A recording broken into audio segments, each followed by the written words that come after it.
तर साधी सोपी कमी तेलकट अशी मसूर डाळीची आमटी आपण बनवणार आहोत। अगदी झटपट आणि कमी साहित्यात ही आमटी तयार होते। तर त्यासाठी इथं मी 1 वाटीला थोडी कमी मसूर डाळ कुकरमध्ये घेतलेली आहे। मसूर डाळ आता पाण्याने स्वच्छ धुवून घेऊ। मसूर डाळ धुवून घेतल्यानंतर यामध्ये 1 ग्लासपेक्षा थोडं जास्त पाणी घालू। त्याचबरोबर अर्धा छोटा चमचा हळद घालू आणि पाव छोटा चमचा हिंग घातलेला आहे। आता कुकरचं झाकण लावून मीडियम गॅसवरती कुकरच्या 3 शिट्ट्या करून घेऊ, म्हणजे मसूर डाळ मस्त मऊ अशी शिजते। मसूर डाळ शिजायला जास्त वेळ लागत नाही। कुकरच्या 3 शिट्ट्या झाल्यानंतर गॅस बंद करून कुकर मी पूर्ण थंड करून घेतलेला आहे। मऊ अशी मसूर डाळ शिजलेली आहे। चमच्याने आता चांगली हटवून घेऊ, म्हणजे ती एकजीव अशी होते। आता आपण आमटी फोडणीला घालू। त्यासाठी भांड्यामध्ये 1 मोठा चमचा मी तेल घेतलेला आहे। तेल गरम झाल्यानंतर यामध्ये थोडीशी मोहरी, थोडं जिरं घालू। जिरं मोहरी चांगली तडतडल्यानंतर 8-10 लसूण पाकळ्या ठेचलेल्या घालू। त्याचबरोबर कढीपत्त्याची थोडी पानं घालू आणि लसूण चांगला सोनेरी रंगावरती परतून घेऊ। लसूण जास्त लालसर असा परतायचा नाही, नाहीतर कडवट अशी चव येते। तर थोडासा लसूण परतून घेतल्यानंतर यामध्ये आता बारीक चिरलेला कांदा घालू। कांदा अगदी थोडासा घातलेला आहे, जास्त नाही। आता कांदा चांगला मऊसर होई तोपर्यंत सोनेरी रंगावरती परतून घेऊ।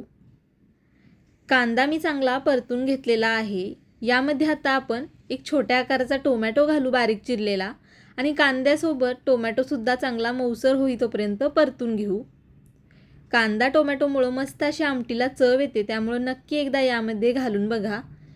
कांद्यासोबत टोमॅटोसुद्धा मी चांगला मऊसर असा परतून घेतलेला आहे।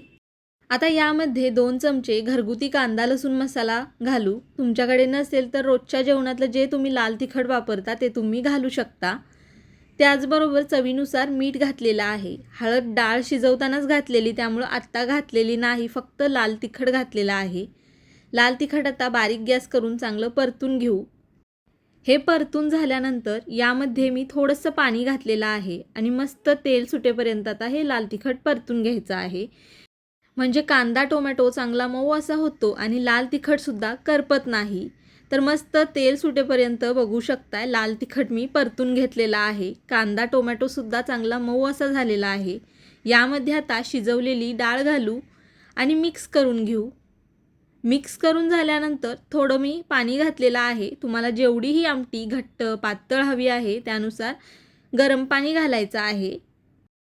हे चांगलं आता मिक्स करून घेतल्यानंतर बारीक चिरलेली कोथिंबीर घालू। आमटीला आता उकळी आलेली आहे। गॅस बारीक करून 6 ते 7 मिनटं ही आमटी चांगली शिजवून घेऊ, म्हणजे मसाल्यांची चव आमटीमध्ये मस्त अशी उतरते।